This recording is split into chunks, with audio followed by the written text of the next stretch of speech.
Hello, ladies and gents, boys and girls, people of all ages, sexualities, and identities, and welcome back to another Doctor Who review. And today's Doctor Who review is none other than Resurrection of the Daleks.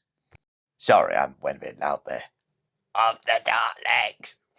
There we go, a little bit better. But yes, Resurrection of the Daleks. And what is this story about? Well, let's go back in time very quickly.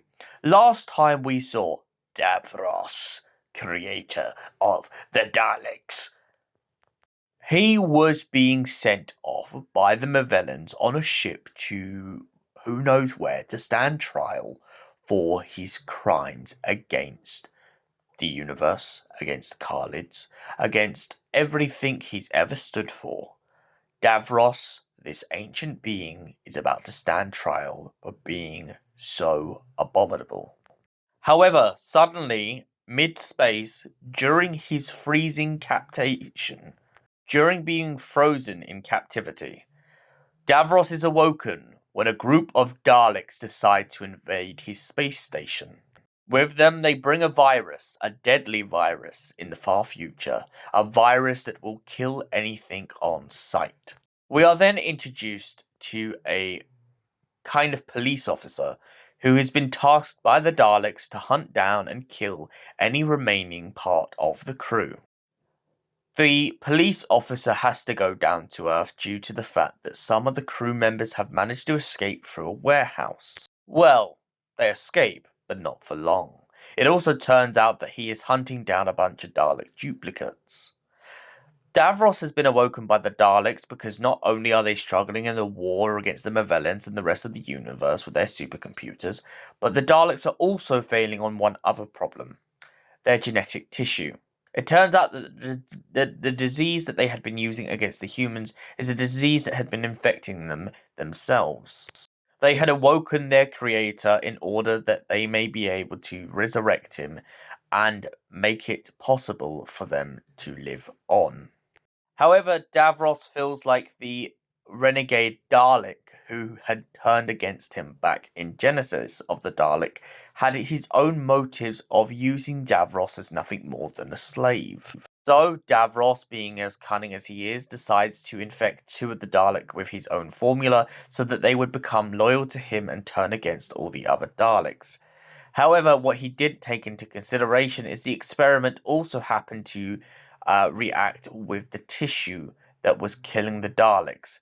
Davros then has a moral argument with members of the crew that he is not a Dalek. I am not a Dalek.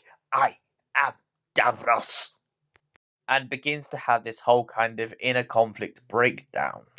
The Doctor then turns up and points a gun at him, pointing out that I'm not your rescuer, Davros. I am your executioner.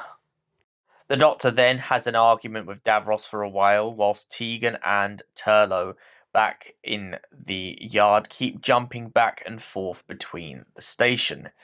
But the worst part about this story for Tegan and Turlough is the fact that they've actually been cloned by the Daleks. After all this convoluted and messery, Tegan decides at the end of this story that enough is enough and she can't keep travelling with the Doctor anymore. It's not fun, as she points out. Braveheart, Tegan. The Doctor and her part ways, and Turlough goes off with the Doctor for one more adventure in time and space. So, what did I think of Resurrection of the Daleks? I've got to say, I absolutely love this story. One thing I think we should bring up, though, whilst we're talking about this story, is a gay actor who sadly died of AIDS back in the 80s. Now, the reason I bring this person up is because it was recently established that they were part of the filming of this episode and were a very key strategic part of it. Yes, they were brought up in the series It's a Sin, where we go on to learn a lot about one of the greatest actors of all time who sadly passed away due to AIDS in his very early age. However, he was very well cemented in Doctor Who, and that's why I thought it'd be nice to just put a nod to him.